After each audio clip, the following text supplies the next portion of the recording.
Hello and welcome to Trade Talks Unlocking the Experience. I'm your host, Kayla McGowan, and today we're talking with somebody you may have not seen on our shows at all. And I'm so excited to get him to share about himself, his session, his love for the industry, and so much more.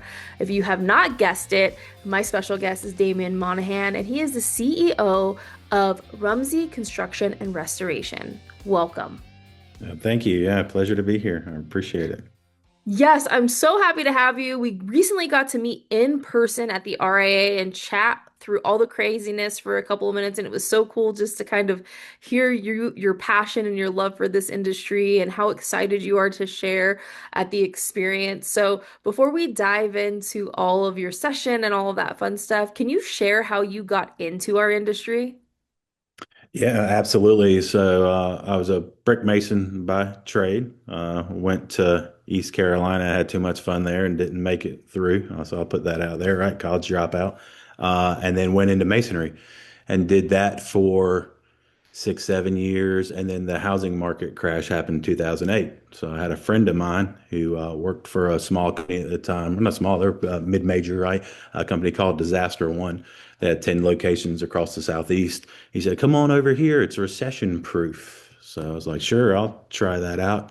And I got hired as a temp driving a desiccant. I didn't know what it was at the time from Greensboro, North Carolina to Atlanta. And that was my first like restoration experience during a freeze. So yeah, that's how it began. Yeah, and the rest is history, right? Your That's right. title obviously has changed. You've evolved professionally 100% to hear your story, right? Started as a temp, now look at you, right? CEO of a huge company. While you don't have 500 locations, you guys are still a big deal in your guys' geographical area. And I've got to work and meet with some of your team. I actually sat on a panel with Grace.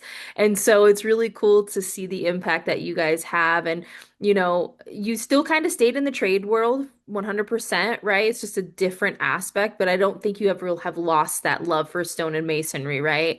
So, this is a big question, but I figured I'd ask you because you wear many hats, right? You're on the board of the IICRC, you're involved with the associations, obviously, you have your own business.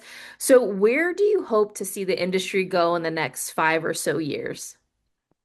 Yeah, that's amazing. A good question, and it can go so many different directions. I think the continued growth of it is a huge thing. I think it's legitimately being seen as a trade in itself, and I think a lot of our organizations are pushing for that, for restoration to be a trade, just like any other trade, and have certification and licensing and those things behind it. So for me, the continued development of that as a legitimate trade and not just what it has been in the past, and then the development of the technology in our industry. I mean, it's jumped leaps and bounds in my 15, 16 years in the industry, right? I know people took Polaroids and things before my time, but we were using SD cards and things right when I came in, and even the jump there in remote monitoring and those crazy things that we're going to talk about at the experience with like inspection and things like that is really exciting. The technology and the ability to continually inspect a job throughout uh, the drying phase while you're not on site is really, really impressive to me. And I think the future. Yeah, the future is definitely one that I can't wait to see unfold. If I'm being quite honest, to your point, we've just evolved. I think technology will help us evolve a little bit faster and a little bit more efficiently.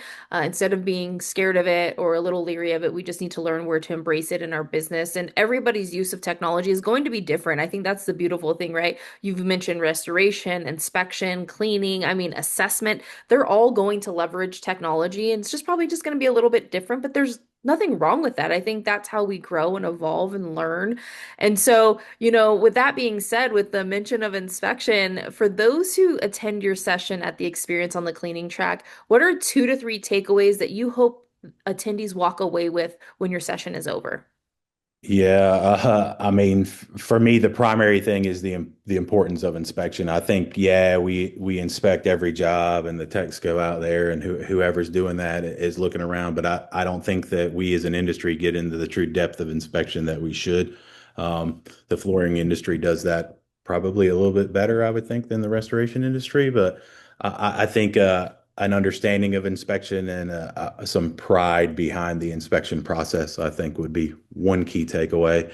Um, the other is probably inspection, assessment, evaluation, those three words.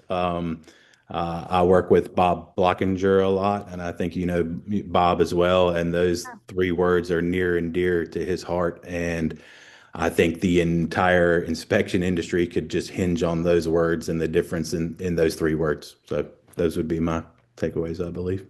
I think those are extremely important too, because I will also say to your point, it's important for restoration, it's important for cleaning, it's really important for anybody who is in that area handling any type of work because truthfully, you can affect any part of the job, right? And I think that's oftentimes something that is left untalked about, or maybe it's like, oh, well, that's not me. It doesn't mean that it doesn't apply to me. But that's not true. You can make mistakes and the integrity and everything in that job can be compromised, right? I think Bob has shared plenty of stories where there's one that sticks out in my mind with, I think it was fresh carpet in a hotel and somebody spilled paint on it or something like that. And to me, I'm like, wow, that person probably didn't even think that they'd have any type of influence on the flooring because that's not what they were there for. They were there to paint. They didn't realize that they were spilling paint. But again, it just goes to show how we do all affect the entire job, even when we're handing the job off. And it's really important to understand the power of assessment and inspection and really documentation too, I think is really important in that phase as well. And I think we all know we get paid to document beautifully, right? If we're we have to tell Yeah. a story. So those are great takeaways. Honestly, I can't wait to see you take the stage. But, you know, for those who are listening, if they've never attended the experience, or maybe they're attending for their 50th time or whatever the case may be, why do you think somebody should attend this year?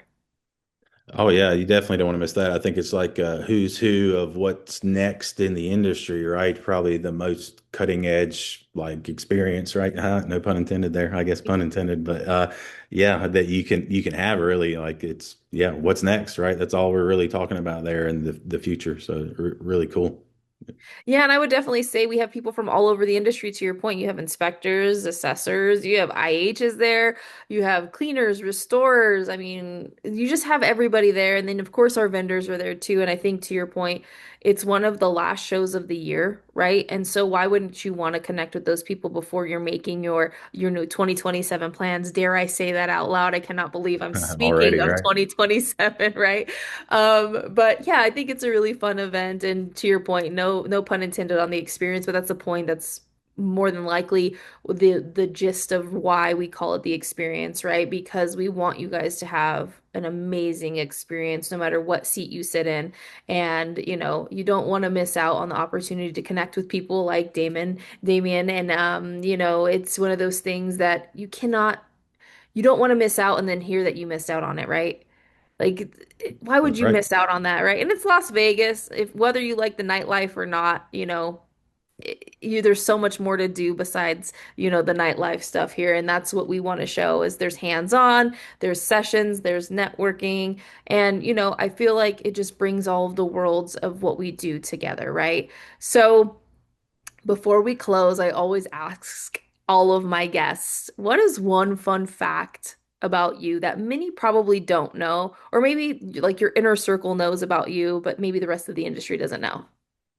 Yeah, for sure. So I'm actually an Irish citizen. So I was born in Ireland and retained my citizenship from there. I moved here at a very young age, and my 3-year-old son was the first American-born uh, kid in my family. I think that's kind of pretty neat. So yeah, he's yeah.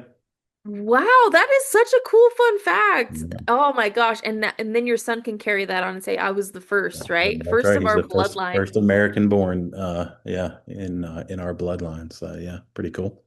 So follow-up question to that, have you gone back since you've left?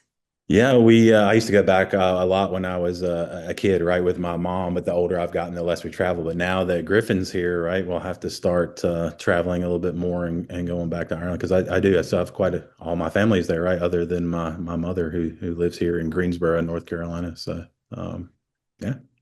That is so cool. Well, I'll have to see pictures the next time you go. I know it's a beautiful countryside and all of that too, right? Like I've heard So many great things about just what you can see out there. I'm sure the culture is amazing as well. So that's a cool fun fact. I don't know if Yeah. anybody else is going to be able to beat that fun fact, you know? Yeah. Well, thank you so much for coming on and sharing a little bit about yourself and your love for the industry, your history, where you think the industry is going to go, and most importantly, what you want people to take away from your session at the experience. For all of you watching, thank you for tuning in to this episode of Trade Talks Unlocking the Experience. We'll see you next time. Take care.